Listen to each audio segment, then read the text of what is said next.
And at this hour, my friends, democracy has prevailed. An inauguration unlike any other. Hear the 46th president's message of unity.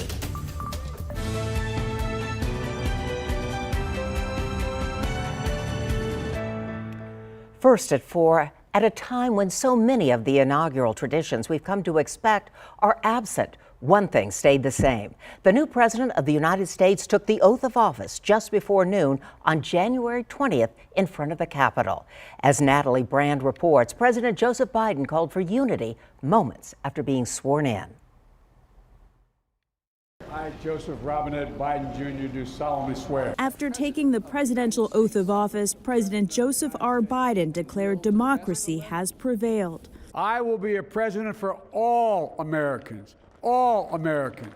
Former Presidents Barack Obama, George W. Bush, and Bill Clinton were on hand for the transfer of power, as well as outgoing Vice President Mike Pence. So help me God. So help me God. Pence's successor, Kamala Harris, made history, becoming not only the first woman, but the first black person and first person of South Asian descent to become vice president. Speaking at the Capitol just 2 weeks after rioters stormed the building, the 46th president said unity is the only path forward. My whole soul is in this, bringing America together, uniting our people, uniting our nation. And I ask every American to join me in this cause. While today was steeped in tradition, only a small, socially distanced group attended the ceremony because of the coronavirus pandemic and increased security concerns.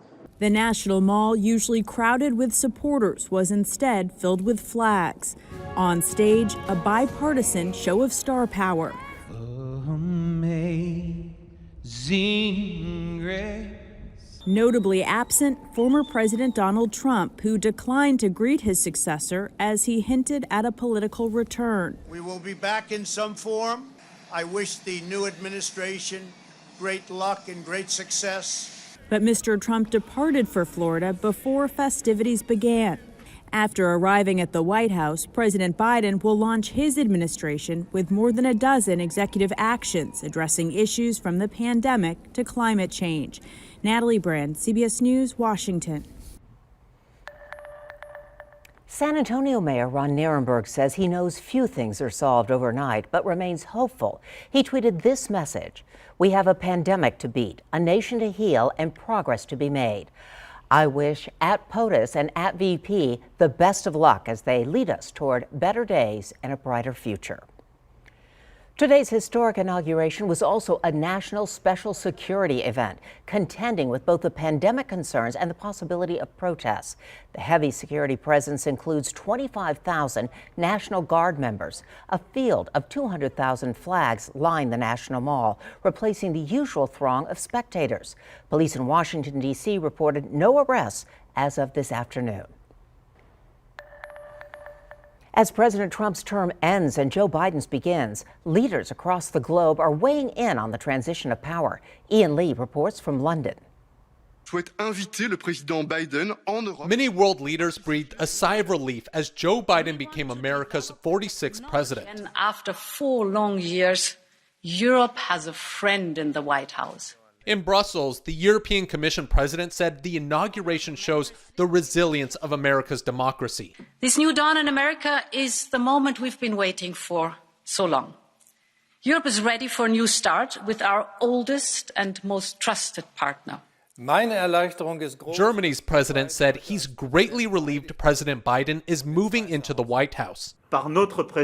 While French President Emmanuel Macron said he hopes a Biden administration will be more committed in the fight against terror. Here in the UK, Prime Minister Boris Johnson says he wants to work with President Biden on shared priorities. From tackling climate change, building back better from the pandemic, and strengthening our transatlantic security.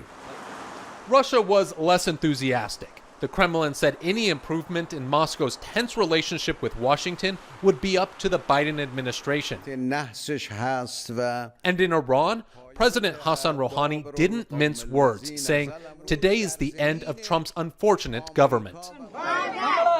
Vice President Kamala Harris drew the most attention in India at her ancestral village. I wish her well.